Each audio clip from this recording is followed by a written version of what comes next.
Assalomu alaykum hammaga. Bugun muhim podkast loyihamizni 3-mehmonni chaqirganmiz.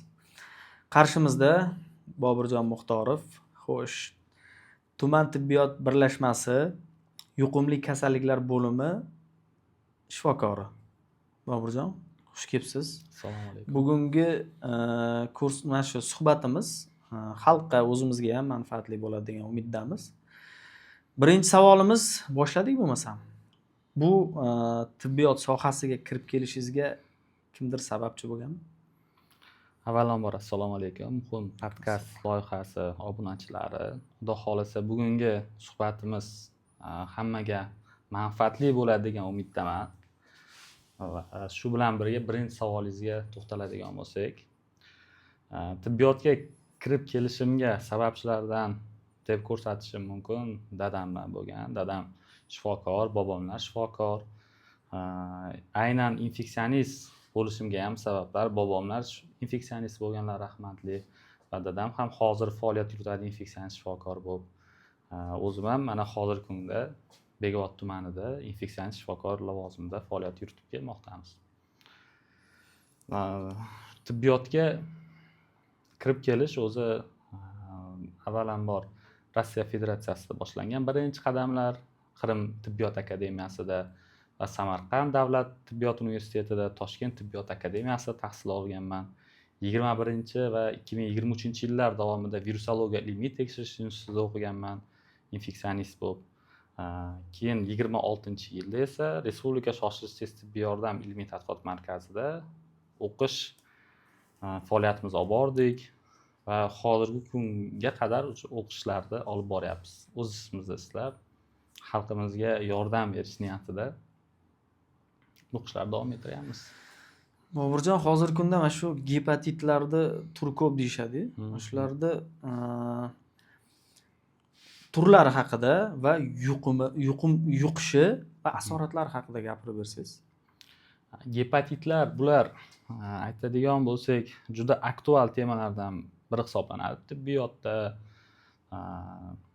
Bularning turlariga keladigan bo'lsak A, B, C, D, E turlari bor va bizga ayniqsa yosh bolalar o'rtasida keng tarqaladigan turlari bor. Bu gepatit A.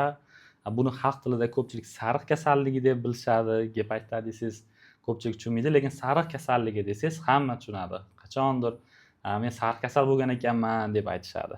Lekin bu sariq kasalligi bu bir gepatitlarning bir simptomi, belgisi hisoblanadi.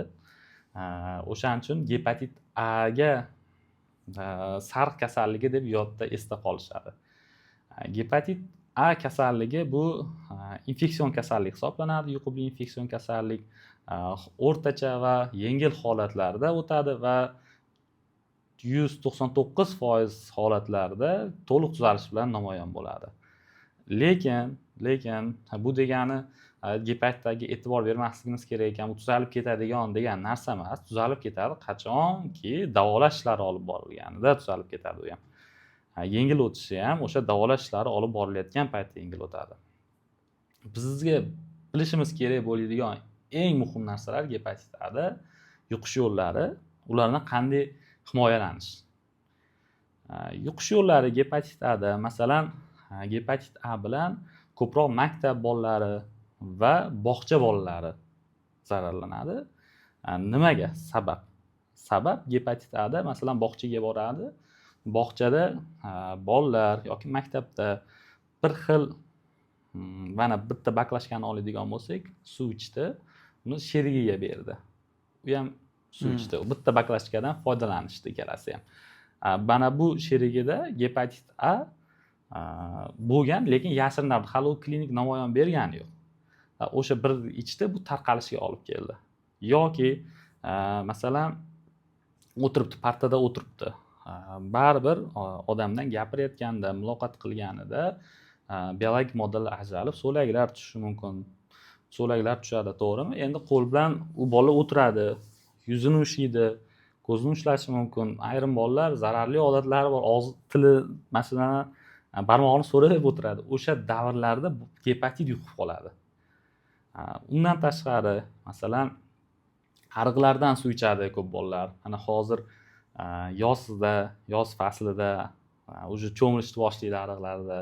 Bu tabiatda o'zi bor virus, lekin o'sha odam yuqtirib oladi. Masalan, cho'milyapti, suv yutib oldi, ariq suvini yutib oldi. Gepatit bo'lishi mumkin. O'sha davrda masalan yutib oldi, u klinik namoyon bo'lmaydi tezda.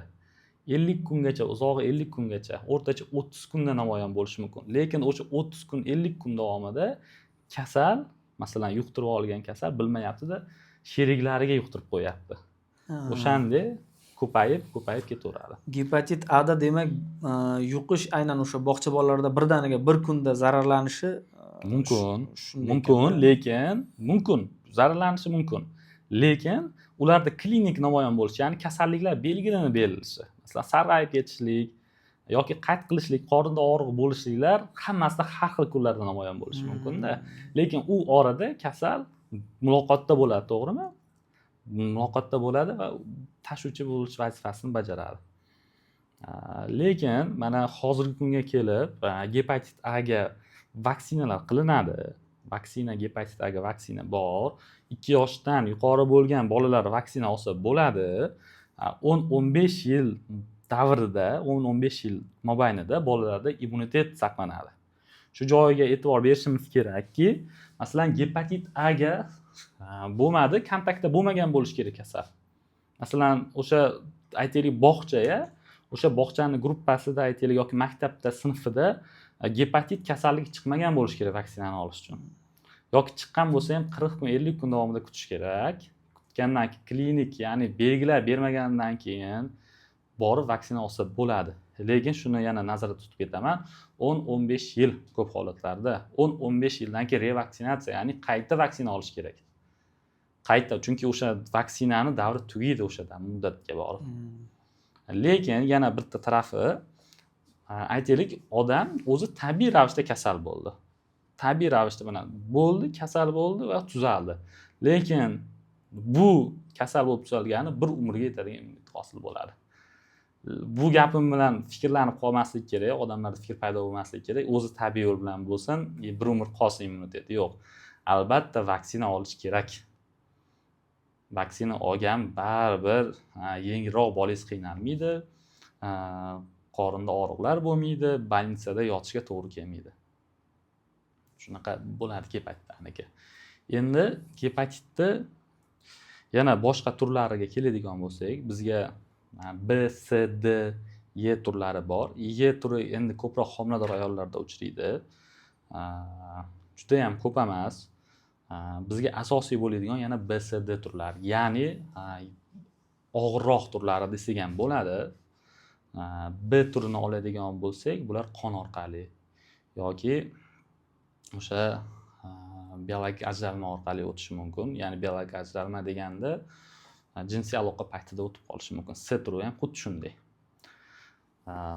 B turi juda ham yuquvchanlik kuchli hisoblanadi-da. Gepatit B ni masalan aytaylik qon, o'sha gepatit B bo'lgan odamning qoni tushib qolsa, aytaylik bironta muolaja больницада bo'lsa, muolaja stoliga tushib qoldi. Qon artilmasa, o'sha yerda yetarli darajada dezinfeksiya qilinmasa, o'sha yerdagi gepatit B virusi 6 oygacha saqlanishi mumkin. 6 oygacha bu juda uzoq muddat. Yuquvchanlik juda tez. O'shaning uchun bu virusga qarshi yana B ni yuqtirib olgandan keyin D virusini yuqtirib olishi mumkin odam. Bu degani jigar sirroziga olib qo'yishi mumkin. Og'ir oqibatlarida bu. Oddiy qondan yuqadigan o'sha bakteriyalar orqali jigar sirrozi, virus orqali jigar sirrozi asorat qoldirish orqali o'tib ketishi mumkin. Jigar sirrozi qanchalarda aniq bo'ladi? Mana misol uchun virus yuqdi deylik, insonda qanday ko'rinish beradi? Juda yaxshi savol berdingiz. Masalan, boya gepatit A ni aytdim, u klinik belgi beradi. 50 kun kutasiz yoki o'rtacha 30 kunda chiqib keladi. Sarg'ayib ketadi, chalpayadi, yiqiladi. Masalan, yiqiladi degan ma'noda xossizlikdan yiqilib qoladi, bo'ladi deydimi? Buni bilasiz, bu sarkasal bo'lib qolibdi deb o'ylaysiz. Gepatit B, C da yillar davomida siz jigar sirrozi bo'lganini bilmasligingiz mumkin-da. Yillar davomida. Masalan, tibbiy ko'riklardan o'tmadingiz, shunday yuribsiz. Ayrimlar o'ylaydi, mana jigar sirrozi asoratlaridan bir qorinda suv yig'ilishi, semiryapman, qornim chiqyapti deb o'ylaydi. Bizga ko'p murojaat bo'ladi-da. Qornimda qanday o'tkazib yubordi desa, deb so'raymiz-da. Deydi doktor, deydi, qornim kattalashsa semiryapman ekanda, zo'r ovqat yeyapman ekanda deydi. Keyin sekin-sekin holsiz bo'lyapman deydi. Keyin charchab qolishni boshladim. Keyin shifokor ko'rig'iga bordim, analizlar qildirganimda gepatit B yoki C chiqib qoldi deb aytadi-da. Bu davr endi ko'p holatlarda shunday, bilmaydi. Hayoti davomida masalan gepatit B ni, C ni yuqtirib olib, bilmasdan oxirgi darajaga kelib qolib dunyoni tark etgan insonlar bor-da. Tibbiyot tekshiruviga kelsa, misol uchun o'sha jigar sirrozi bo'lib, jigar sirrozi bo'lgan, yerda 1 yil bo'lgan. Uni tibbiyotda tekshirsa bilsa bo'ladimi? Bo'ladi. Sirazi qanchalik darajada xavfi bor, qanchalik yo'q. Uni demak oldini olsa bo'ladi. Qaysi hollarda oldini olib bo'lmaydi? Qarang, gepatit B yoki C, GB ni aytib turaylik. B da bizda hozir juda ham bir davlat miqyosida zo'r loyihalar qilingan. Masalan, bu narsa bo'yicha bu hamma davlatlarda emas. Men o'zim ham Rossiya Federatsiyasida o'qiganman dedim-ku. Biz yoqda konferensiyalar bo'ladi. Konferensiyada o'zbekistonlik studentlar doklad qilgan. Ya'ni bizda nigohdan oldin tekshiruvlar bor. O'sha oitis kasalligi bo'yicha tekshiruvdan o'tadi. Gepatit B, C kasalliklari bo'yicha qon topshirasiz. O'sha davrda biz yoki mana chetdan ishlab keladi migrantlar, to'g'rimi? Ularda ko'riklari bor. Обязательно oitis kasalligi, gepatit B, C kasalliklariga tekshiruv bor bizda. Tekshirib, ertaroq aniqlab olinadi. Bu hamma davlatda emas. Bizda o'shanda shu narsani aytganimizda, konferensiyada doklad qilinganda aytishgandi, yaxshi O'zbekiston bu borada juda yaxshi qadam tashlagan. Oitis kasalligini oldini oladi, gepatit B, C kasalliklarini oldini oladi, bilib oladi. Ya'ni erta etapida aniqlab oladi. Ertaroq aniqlab olish mumkin-da. Shunda bilib qoladi ko'pchilik. Masalan, zaks paytida bilib qoladi yoki migrant kelganda bilib qoladi. Bilmaydiganlar ham bor. Endi 100% deb ayta olmayman. 100% hamma bilib qolmaydi. 100% masalan, u to'ydan keyin ham yuqtirib olgan bo'lishi mumkin-ku. Jigar sirroziga o'tish davrigacha vaqt kerak. Jigar sirroziga sirroz o'tib qolmaydi, unga yillar kerak. Qancha yillar mana misol uchun.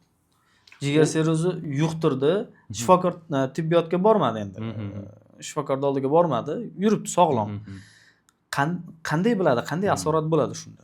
Gepatit B ni yuqtirdi va bilmadi, bilsa ham yoki bormadi, 10 yil ham o'tishi mumkin. Yoki gepatit B ni aktiv holatida bo'lmasa, bir umr o'sha virus bilan yashab, jigar sirrozi bo'lmasdan o'tib ham ketishi mumkin. Yoki jigar sirrozi juda ham malinosnaya forma deydi. Tez rivojlanish turi bo'ladigan bo'lsa, 1 yil ichida ham o'sha asoratlar berib jigar sirrozi rivojlanib ketishi mumkin-da. Lekin gepatit B da hozir aytadigan bo'lsak, bugungi kunga kelib vaksina qilinadi. 2000-yildan tug'ilgan bolalarda gepatit B virusiga qarshi vaksina bor. Raddomda уже birinchi dozasi kiritiladi. Tekin, mutlaqo tekin va poliklinikalarda o'sha planoviy, kalendarniy privkalarga emlashlarida kiritilgan gepatit B virusi 2000-yildan tug'ilgan bolalarga qilinib kelmoqda. Bu ham tekin. Bu ham hamma davlat qilmaydi. O'zbekistonga kiritilgan shu narsa, O'zbekiston kalendarida bor. Ko'pchilik e'tibor bermaydi-da. Bu narsalar aslida katta narsa bu. Gepatit B ni oldini olish butun dunyoda kuchayib ketayotgan davrda vaksina kiritib, uni tekin qilib qo'yish oson narsa emas. Lekin shu kalendarimizga kiritilgan. Hozir faqat bitta talab, vaqtida olish kerak, tamom. Vaqtida privkalardan отказ qilmasdan olish kerak. O'sha gepatit B dan saqlab beradi. U ham 100% deb ayta olmayman. Lekin katta foizda saqlab beradi. O'sha oldin 2000-yillargacha gepatit B virusini aytaylik ko'payib ketgan bo'lsa, uchrashi 2001-yildan boshlab ancha baribir statistikani ko'rgan bo'lsangiz tushadi pastga. Nimaga? Chunki bu vaksina orqali qilinayotgan yo'lda. Lekin uni ham revaksinatsiyasi bor, bir umrga emas, 15-20 yilda qayta vaksina olish kerak. Endi gepatit C ga keladigan bo'lsak, C ham qon orqali o'tadi, qon orqali va o'sha jinsiy aloqa paytida ham himoyasiz jinsiy aloqa paytida ham o'tib qoladi. Bunda ham buni ruschasiga laskovaya ubitsa deyiladi. Oldin shunaqa deyilgan. Nimaga? Boya aytganimdek, kasal C'ni yuqtirgan, bilmagan 10 yil, 15 yil davomida hech qanaqa klinik belgi bermasdan sekin-sekin jigar sirrozini ham odam srazu bilib qolmaydi, tezda bilib qolmaydi. Sekin-sekin masalan, holsizlik kimda uchramaydi? Hozir hamma holsiz bo'lib qolishi mumkin, charchashi mumkin, bosh og'riq. Keng hozir aholi qatlamini olsak, ko'pchilik shunaqa shikoyatlar borda. Ularda ham xuddi shunday shikoyatlar bo'ladi, e'tibor bermaydi. Sekin borib oxiri tochkaga borganda уже borib UZI qilinsa, уже jigar sirrozi tashxis qo'yilib qo'yiladi. O'shaning uchun laskovaya ubitsa deyilgan. Oldin shu bildirmasdan turib o'ldirib o'limga boruvchi virus deyilgan. Lekin bitta narsa shuna joyini aytib o'tib ketishim kerak. Gepatit C virusiga qarshi bizda O'zbekistonda dori tekin. 3 oylik virusga qarshi dori preparat tekin. 3 oy davomida ichadi kasal. U qayerda beriladi tekinga? Yaxshi savol. Bu o'sha respublikada beriladi. Ilmiy tekshirish institutida, virusologiya ilmiy tekshirish institutida va har bitta viloyatda yuqumli kasalliklar shifoxonalari bor. O'sha yerda poliklinikasiga ajratilgan bo'ladi, infeksionist kabinetiga. O'sha yerlarga murojaat qilib olishlari mumkin. Lekin masalan bo'lmay qolgan joylari bo'lib qolishi mumkin. 100% beriladi u dori. Masalan aytaylik, bizning Bekobod tumanida infeksionist kabinetiga berilmagan, lekin murojaat qiladi, gepatit C yuqtirib oldi kasal. Murojaat qildi, masalan o'zimiz tumanga infeksionist kabinetiga murojaat qildi. Infeksionist kabinet shifokori viloyatga chiqadi. Viloyatga chiqib o'sha doriga jo'natsa, dori beriladi baribir kasalga. Bu degani sotib olish shart emas. Beriladi. O'sha iloji bor, u dorini olib keltiriladi, beriladi, o'zi jo'natiladi yoki kasal o'sha viloyatga, viloyat shifoxonasiga jo'natilganda beriladi dori. 3 oy, 6 oyda virus yo'qib ketadi. Lekin yo'qib ketadi. Virus yo'q, umuman yo'q bo'ladi C da. Lekin uni asorati qolib ketgan bo'lishi mumkin. Asoratlari qanday bo'ladi? Jigar sirroziga olib keladi. Jigar sirrozi, atsid, taloq organi kattalashuviga olib kelishi mumkin. Splenomegalia deb aytiladi. Bu asorat bo'lgan bo'lishi mumkin. Shunda virus chiqib ketadi. Biz qolgan asorati bilan kurashamiz kasallikda. Hozir misol uchun men sog'lomman, o'zi umumiy xalqimizga aytmoqchiman. Sog'lommiz, sog'lom yuribmiz. Hammamiz endi yoshmiz-ku. Qanchada bir tibbiyotdan bir anondan o'tganimiz yaxshiroq. Tibbiy ko'rikdan deysiz. Tibbiy ko'rikdan. Tibbiy ko'rikdan 1 yilda bir o'tganingiz ma'qul. 1 yilda bir обязательно o'tganda ham chin dildan o'tish kerak. Bo'ldi. Shu nomiga o'tib tezroq bitirib ketish emas. Обязательно virusli kasalliklarga e'tibor berish kerak. Onkologik kasallarga xos ko'payotgan kasallarga e'tibor berish kerak. Uni qancha erta aniqlasak, shuncha oldin olgan bo'lamiz. Bu o'zimizga yaxshi, hammaga yaxshi. Chunki umr qisqa. Kim qancha yashashini Xudo biladi. Bu umrda kasal bo'lib o'tib ketish mumkin yoki sog'lom bo'lib o'tish mumkin-da. Kasal bo'lib o'tib ketishi bu juda og'riqli.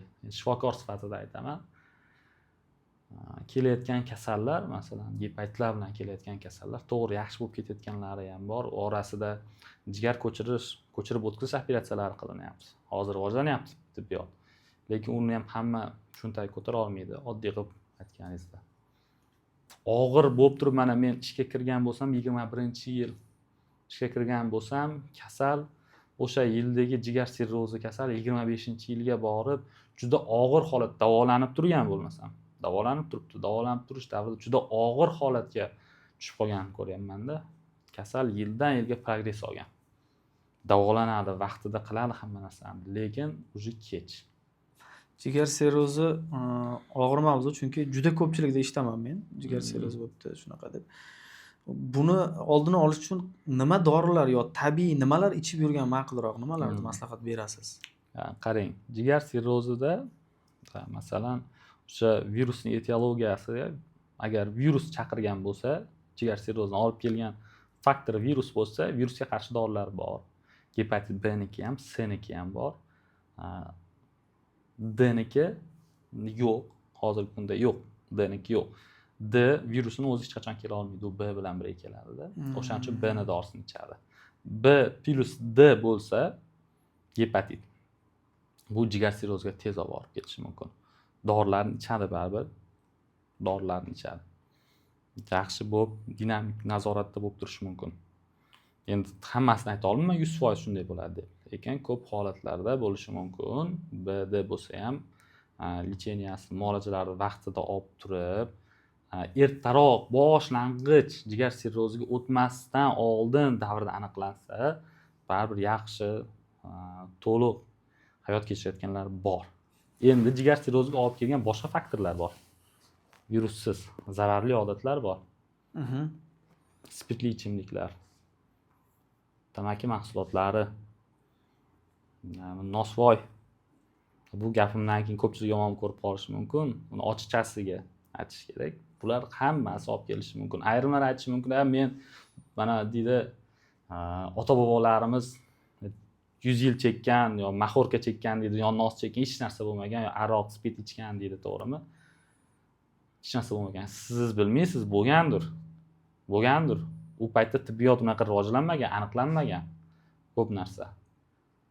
Aniqlanmagan, o'tib ketib qolgan ko'pchilik.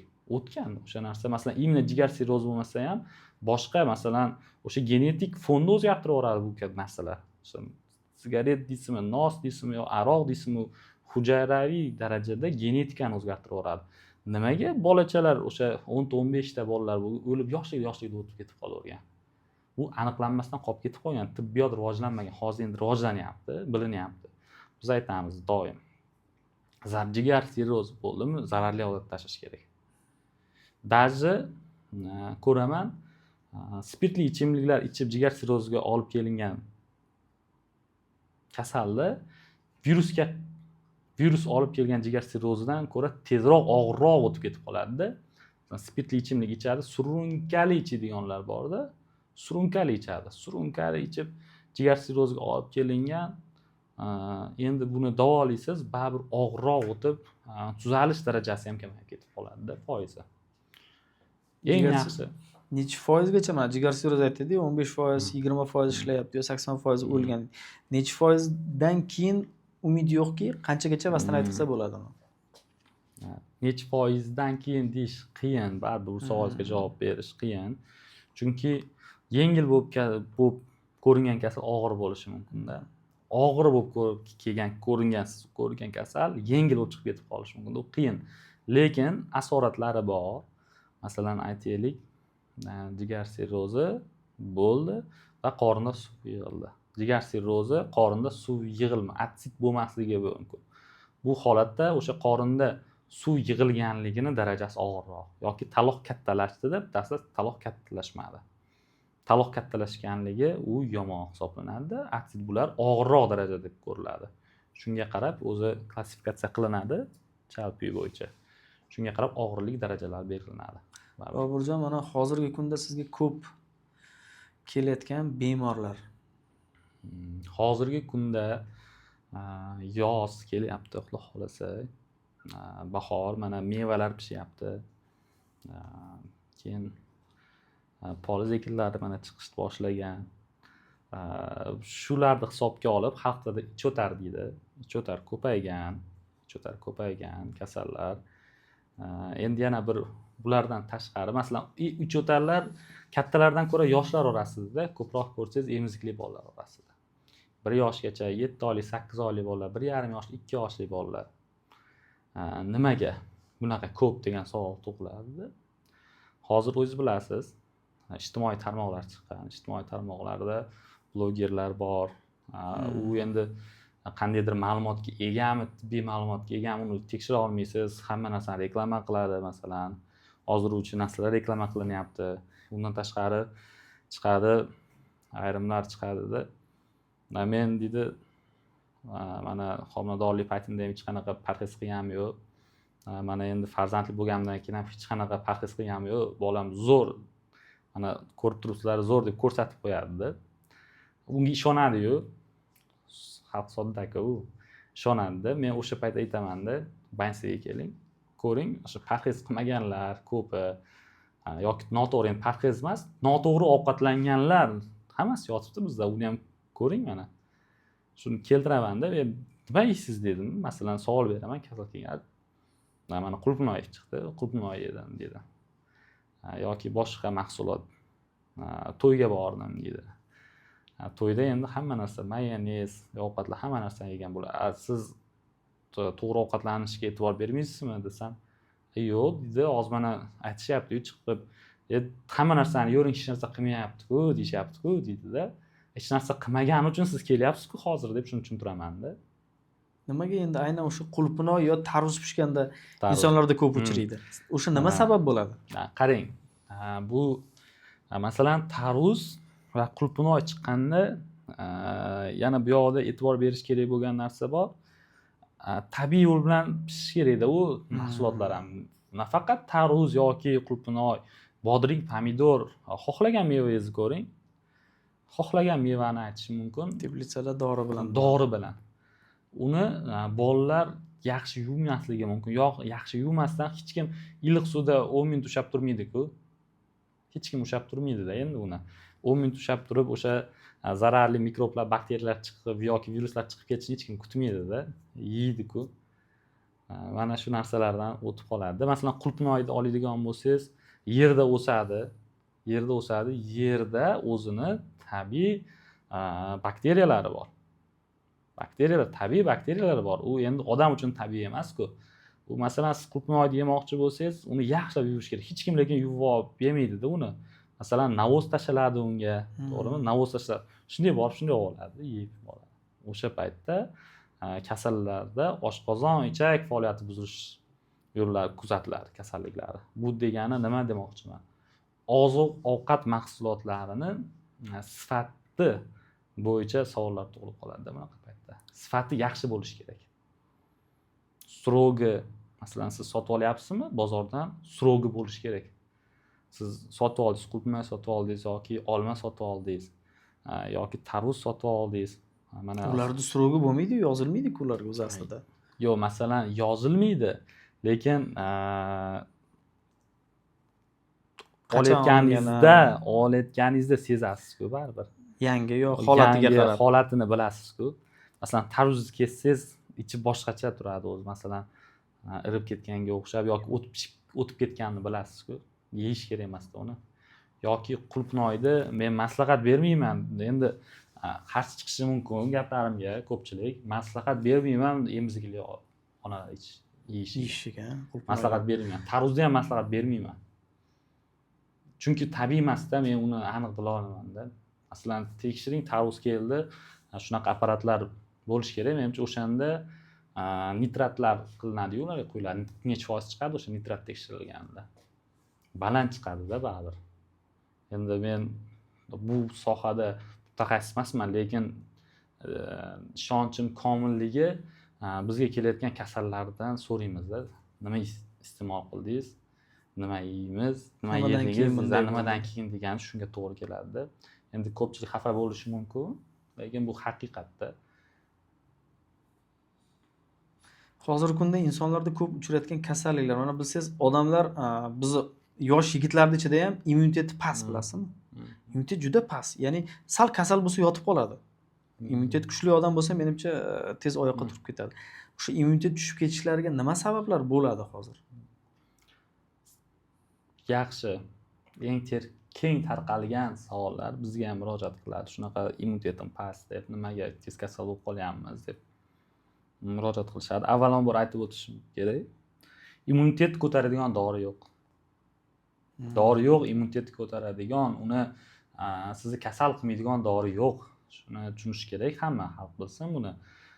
Immunitetingiz ko'tarib beradi, keyin bir narsa zo'r qilib tashlaydi, u ko'p holatlarda yolg'on-da. Endi 99% desam yolg'on bo'ladi. Qanday immunitet ko'tarish mumkin? Agar shu dori bo'lsa ekan, haqiqatan butun xalqqa qilib qo'yamiz o'sha dorini qilinadi. Bo'ldi, immunitet baland, hech kim kasal bo'lmaydi-ku. Immunitet ko'taradigan dori yo'q. Uni tabiiy usullari bor faqat. Tabiiy yo'l bilan. Masalan, nimaga immunitet kam, past deylik? Kam harakatlik, birinchi o'rinda kam harakatlik. Ko'ring, yosh qarini yoki erkak va ayolni, mana erkaklarda ovoz eng ko'paygan holatlardan bittasi hammasida qorin sog'gan. Ham immunitet past, natural ovqatlanish tartibi. Qorin sog'gan. Qorinni soldi, уже bunda ortiqcha ves borda, ortiqcha vazn bor. Nimaga qorin soladi odam? Kam harakatlikdanmi? To'g'rimi? Tinimsiz, masalan, aytaylik, dalada ishlayotgan yoki dehqonmi, tinimsiz harakat qilayotgan odamni, insonni ko'rganmiz qorin sog'ganmi? Yo'q-da. Ayrimlar aytadi, havodan ham suv ichsam ham semirib ketaman deb. Yo'q. Suv ichsangiz semirmayapsiz. Siz kam harakat qilyapsiz va kun davomida iste'mol qilayotgan, yeyotgan narsalaringiz kun davomida sarflanayotgan energiya kaloriyangizdan ko'payib ketyapti. Shuning uchun semiryapsiz. Endi отдельно alohida kasalliklar bor, endokrin kasalliklari. Bular mustasno, lekin bizda oddiy ko'pchilik aytib qo'yadi-da, osongina, men suv ichsam ham semirib ketaveraman. Yo'q, suv ichsa semirmayapsiz. Kechirasiz, unaqa emas. Siz ko'p ovqatlanyapsiz-da, ko'p kam harakat qilyapsiz. Keyin yana bittasi bu klimat, ekologiya. Ko'pchilik e'tibor bermaydi bu narsaga, aytadi, men faqat dori ichaverib, doriga o'tirib qoldim yoki antibiotik ichaverib, immunitetim tushib ketdi. To'g'ri, siz noto'g'ri aytmayapsiz. Lekin birinchi faktorlar bor-da, eng muhim bo'lgan faktorlar bu ekologiya faktorida. Atrofingizga qarang, 20 yillikda, 20 yil oldingi rasmlarni ko'ring. Qayerda yashashidan qat'iy nazar, qanaqa bo'lgan daraxt? Tabiiy filtr-ku. Hozir qarang. Borini ham kesyapmiz. Bo'lishi mumkin. Ekyapmiz, kesyapmiz, bilmayman endi. Aholi darajasini o'sha 20 yil oldin hisoblasangiz, hozir aholi misol uchun 20 yildan oldin qancha ko'p bo'lgan. Lekin o'shanga hisoblaydigan bo'lsangiz daraxt kamda. Daraxt kam. Men masalan yoshligimizda Toshkentda o'qishga hammamiz havas qilganmiz. Toshkentga borish orzu bo'lgan. Endi masalan menda shunday bo'lganda, doimo borilmagan, bunaqa qatnov ko'p bo'lmagan-ku. Toshkentga o'qishga kirganlarda endi akalarimiz o'qigan, Toshkentga borsa oqarib kelardi derdik-da. Oppoq bo'lib kelardi derdik. Hozir oqarmaydi-da. Ko'rsangiz hozir boshqacha. Daraxtlar kesish, daraxtni o'sha palapartish ravishda kesib tashladik hamma daraxtlarni. Endi buni to'g'rilashga harakat qilyapmiz. Harakat qilish kerak. Buni bitta odam yuklash kerak emas deb o'ylayman. Buni hamma o'zi vijdonan kelib chiqib ekish kerak, qarash kerak. O'sha daraxtni ekib qo'ydimi, faqat u kattalab o'zidan-o'zi katta bo'lib qolmaydi. O'sha narsani asrash kerak, har narsani. Asrab, uni kerak bo'lsa o'sha yetarli darajada o'sish uchun parvarish qilish kerak. Ekologiya bu juda ham ko'pchilik e'tibor bermaydigan faktor, lekin ekologiyaga asosiy kasalliklar kelib chiqishi, masalan, nafas yo'llari kasalliklarini, allergik kasalliklarida kelib chiqishiga sabablardan bittasi bu daraxtlar kamayib ketganligi.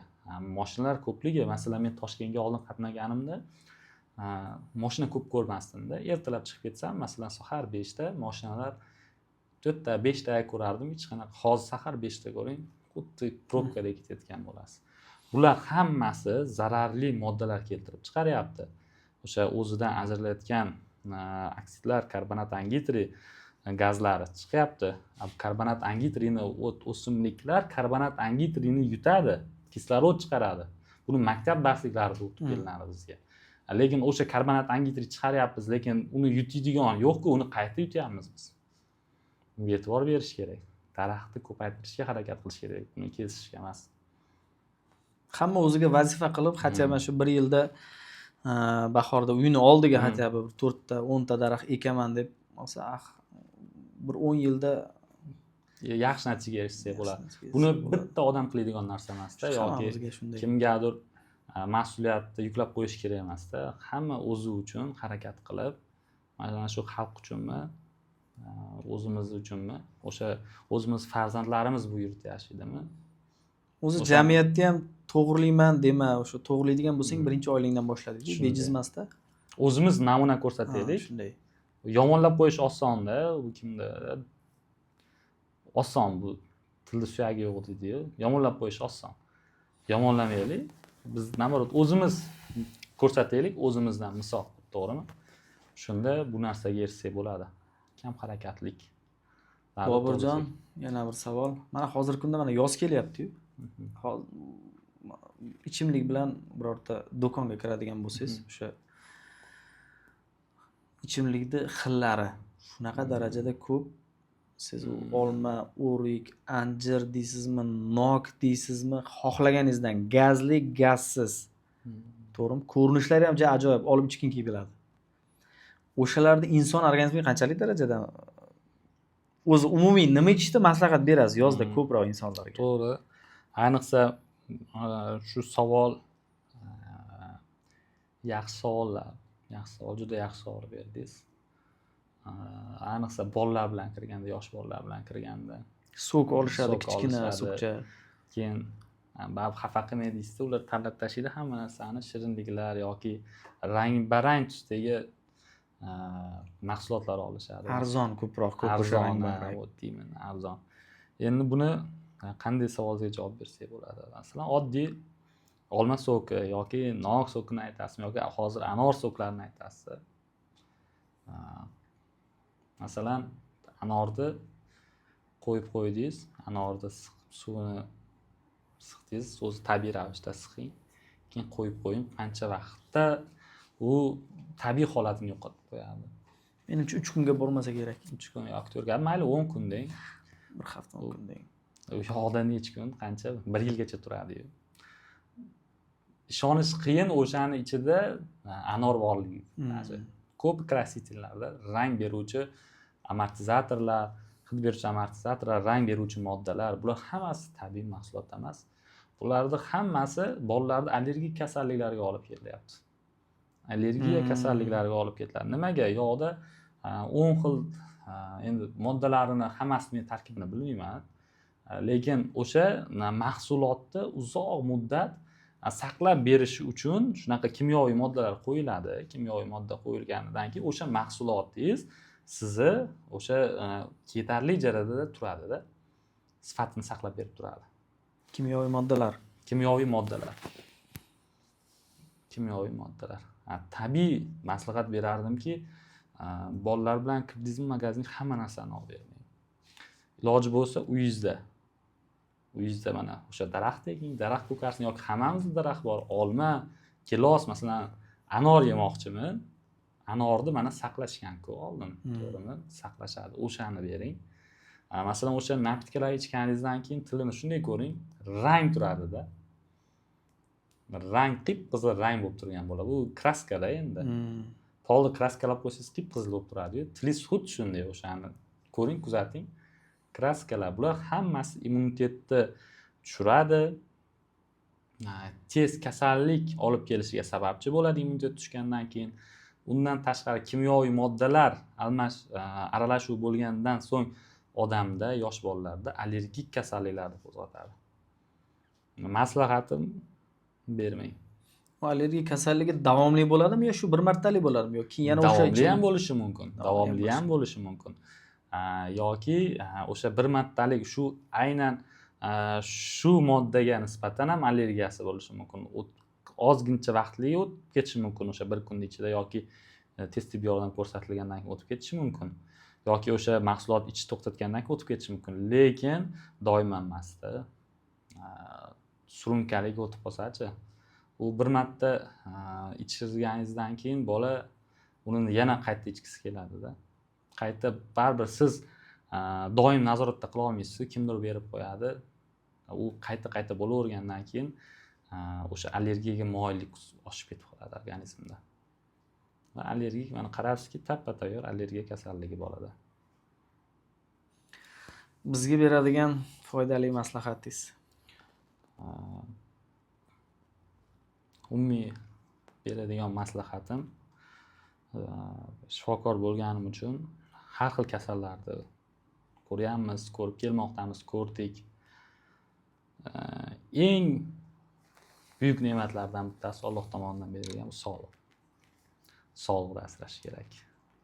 Sog'lig'ingiz bo'lmasa, sizni million pullaringiz hech narsa qilib bera olmaydi. Va o'sha yashayotgan umrimizni kim qancha yashashini hech kim bilmaydi, Allohdan boshqa. Negativsiz yashaylik. Yomonlikni o'ylamaylik-da, havas bilan yashaylik. Negativ bilan yashasak, o'sha kasallar ham yopishaveradi. Hasad qilma, havas qil. Havas qilib yashaylik. Tez tuzalasiz, kerak bo'lsa hech narsasiz tuzalib ketasiz. Yaxshi bo'lib ketasiz. O'zi yaxshi kayfiyat ham menimcha insonni sog'ayish uchun Albatta. eng kerakli narsa bo'lsa kerak. Albatta, birinchi o'rinda psixologiya. Masalan, ayrimlarda miyasiga o'tirib qoladi-da, kasal bo'ladi. Kelsangiz, menga dori yozib bering yoki menga kaplinsa olmasam yaxshi bo'lmayman dedi. Aslida u shunday kasalki, kaplinsa ham dori olmasa ham yaxshi bo'lib ketadi. Faqat suyuqlik ichadi, bo'ldi. Toza havoga chiqib nafas ol, suyuqlik ich, bo'ldi, yaxshi bo'lib ketadi. Shunaqa kasallar bor. Lekin ularning miyasiga o'tirib qolgan, singib qolgan, men kasal bo'lsam, albatta kaplinsa olishim kerak. Qanaqa kaplinsa bo'lishidan qat'iy nazar olishim kerak, yaxshi bo'laman deb. Avvalambor odamning psixologik holati sog'lom bo'lib, u ishonsa, kasalliklar ham yengiydi. Hozirgi kunda mana bolalar ichida ham sirop ichqizamiz siz. Sirop bor, tabletkalar bor. Mana shu sirop, tabletkalar inson organizmiga qancha vaqtda o'z ta'sirini ko'rsatadi? Yaxshi. Masalan, aytaylik, temperatura, tana haroratini tushiruvchi tabletkalarni aytsak, tana haroratini ko'p holatlarda, mana hozir uchrayotgan holatlardan biri, ko'p bolalarda tana haroratini tushib ketish. Issig'i tushib ketibdi deydi. Nimaga? Biz so'raymiz, mana oddiy shu tana haroratini tushiruvchi tabletka yoki siropni bergan, sirop ko'rinishida bergan, yosh bolaga osonroq bergan. Aytaylik 38,5 temperaturada. O'zi 38 dan baland bo'lsa berish tavsiya qilinadi. 38,5 temperaturada beryapti, 20 minut kutyapti, tushmayapti. 38,7 bo'lib qoldi-da temperatura. Keyin yana beryapti orada. Yana 20 minut kutyapti yoki 15 minut kutyapti, tushmayapti. Yana beradi, peridoz bo'ladi-da. Ertasi kuni endi u shifoxonaga olib kelinadi. Shifoxonada yordam ko'rsatilgandan keyin ertasi kuni qarabsizki, temperaturasi tushib ketib qolyapti. Nimaga? Sababi o'sha kerakli miqdordan ko'p berib qo'yganda. Ya'ni, masalan, sirop berdingiz yoki tabletka berdingizmi, u so'rilish uchun o'rtacha 35 minut, 40 minutda ta'sir qiladi tabletkalar.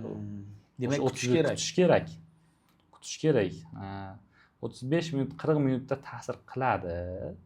Qilganidan keyin sekin tushib boshlaydi. Biz nima qilganmiz? 35 minut, 40 minut 3 marta berib qo'yapmiz-ku. Tana harorati tushiruvchi dori vositasini. U organizm bekorga uni dozasi ko'rsatilmagan, uni instruksiyasida bekorga dozasi ko'rsatilmagan-ku. Shuni bersang shu tushadi degan ma'noda-da. Uni 2 barobar berib qo'ygandan keyin yana tushib ketib qolishi mumkin. Shu holatlarda ko'p berib qo'yganicha ko'p uchrayotgan holat hozir. 35 minut, 40 minut kuting. Tushmayaptimi? Rastiraniya qiling, faqat spirtsiz. Iliq suv bilan rastiraniya qiling. Bo'ldi, yaxshi. O'sha 35 minut, 40 minut kutingda bolangizda temperatura tushadi. Biz aholida tushuncha bor, o'sha rastiraniyani spirt bilan qilishadi, bilasizmi? Bu foyda beradimi, yo'qmi? Yo'q, spirt bilan qilinmaydi. Hozir faqat iliq suv bilan, spirt bilan qilganda nabarot teri shilliq qavatini, o'sha teri shilliq qavat emas, teri qavatini kuydirib qo'yishi mumkin yoki havo o'tkazmasligi mumkin. Havo o'tkazmasdan nafas olish, masalan, organizm teri hamma joyda nafas olib havo almashib turishi kerak-da. O'sha havo almashuvi buzilishi mumkin. O'shaning uchun spirt bilan qilinmaydi, u noto'g'ri fikr. Iliq suv, eng yaxshi iliq suv. Spirt bilan artmang, kerak emas. Naborot bolani qizdirishiga olib kelasiz. Spirt surtdingiz, qiziydi bola. Naborot temperaturasini ko'tarib olishga olib kelasiz. Eng yaxshi yo'l iliq suv. Hech qachon temperaturasi chiqayotgan bolani sovqatyapman deydi-da, o'rab tashlash kerak emas. O'rab tashlab, yana ham temperaturasini ko'tarishga. Sizga yaxshi ko'rinayotgan bo'lishi mumkin, yaxshi ko'rinishi mumkin o'sha davrda. o'rab qo'ydingiz, yaxshi o'zini komfortni his qilayotgan bo'lishi mumkin, lekin aslida organizm komfort his qilmayotgan bo'ladida. Naborot uni ochish kerak, o'rash kerak emas. Issiq chiqqanda demak ochish kerak. Biznikilar O'rash kerak emas. qavat 7 Yo'q, qavatlab o'rab o'rash tashlaydi, kerak issig'ing emas. tushadi biroz. Yana terlaysan deb qo'yishadi. Qo'yog'ini surkab qo'y deydi. Bo'lmaydi. Boburjon, kasbga muhabbat deganda nimani tushunasiz? Kasbga muhabbat ko'p ta'riflash mumkin. Men qisqa ta'rifini beraman sizga. Ertalab turib ishga borgim kelyapti, xohlayapman. Meni kasbga muhabbatimda shu. Turib borgim kelmasdan yana bugun ishmi, u Demak, xohishsiz u. xohishsiz bo'ladi. Demak, kasbni sevmaydi u inson. Sevmaydi. Shunga olib kelib qo'ygan. Kasbga xiyonatchi. Kasbga xiyonat. Kasbga xiyonatni men sizga ta'riflashim mumkin ustozimning so'zlari bilan. Bu so'zni ma'nosini o'qiyotgan davrimizda o'yladikda uncha mohiyatiga yetmaganmiz. Qayerda bo'lyapti bu?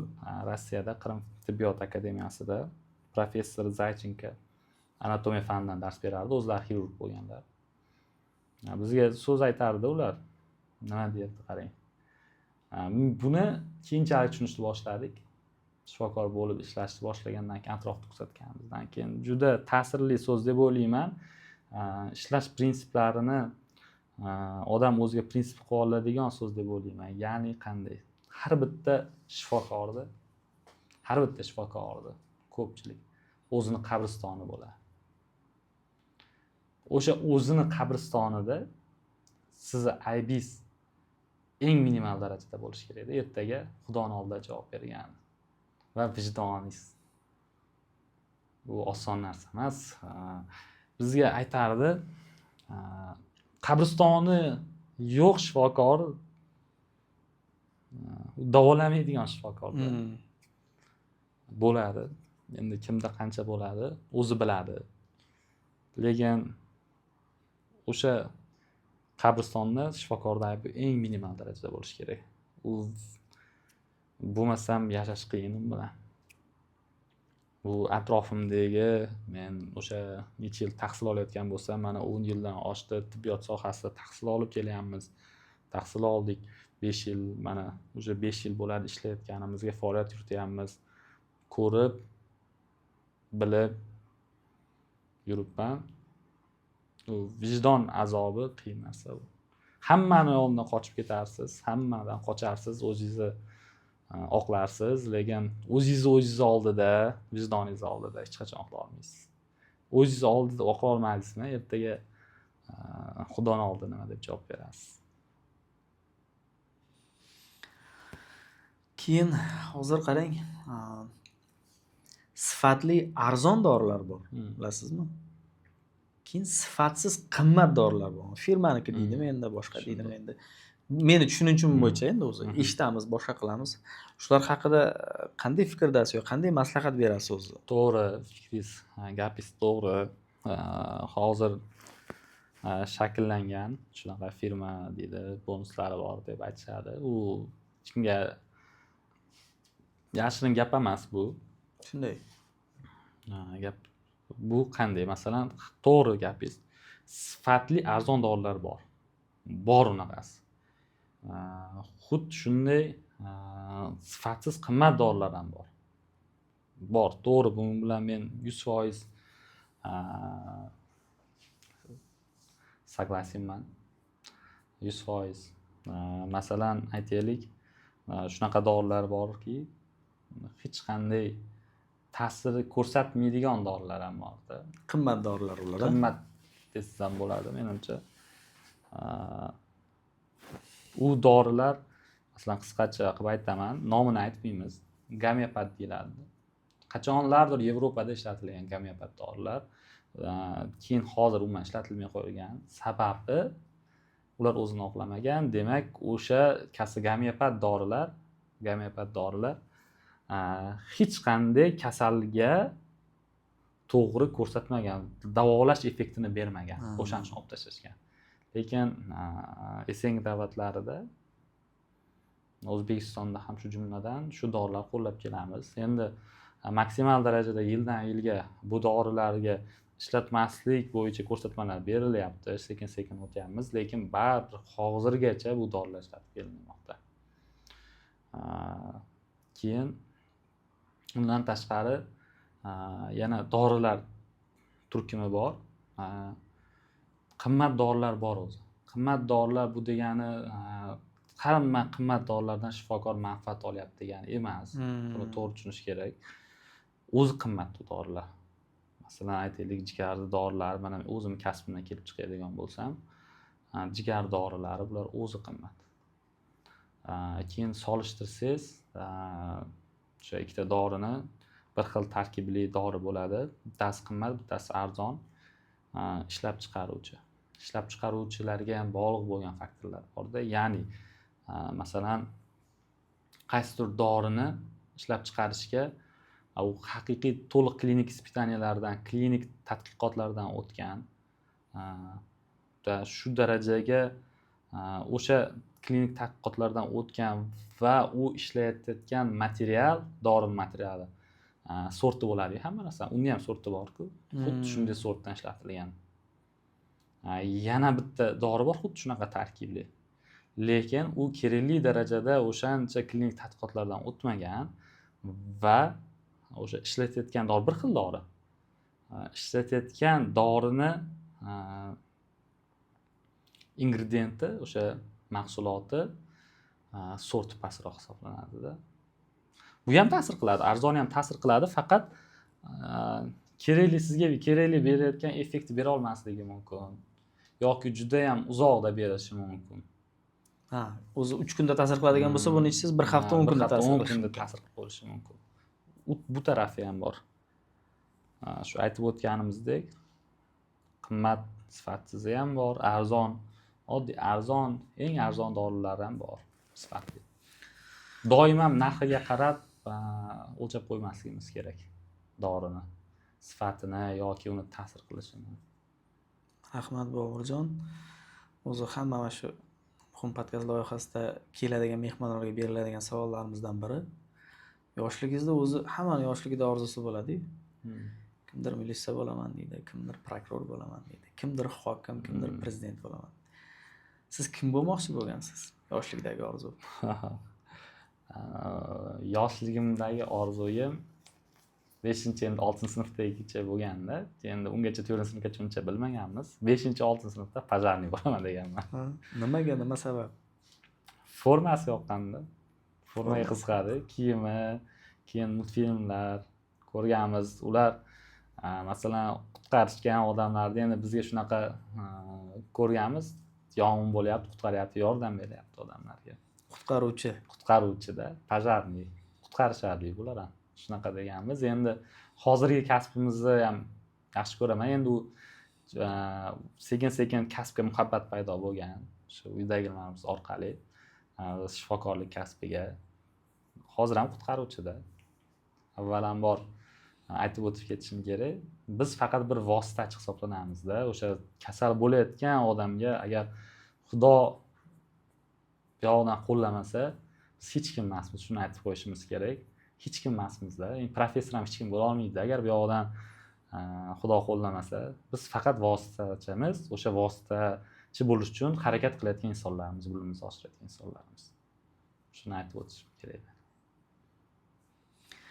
Tushunarli, rahmat Boburjon. Suhbatimiz juda qiziqarli bo'ldi. Nasib bo'lsa, keyingi yana bir suhbatlarimizda sizni kutib qolamiz. Salomat bo'lasiz. Rahmat. Foydali bo'ldi degan umiddaman. Rahmat.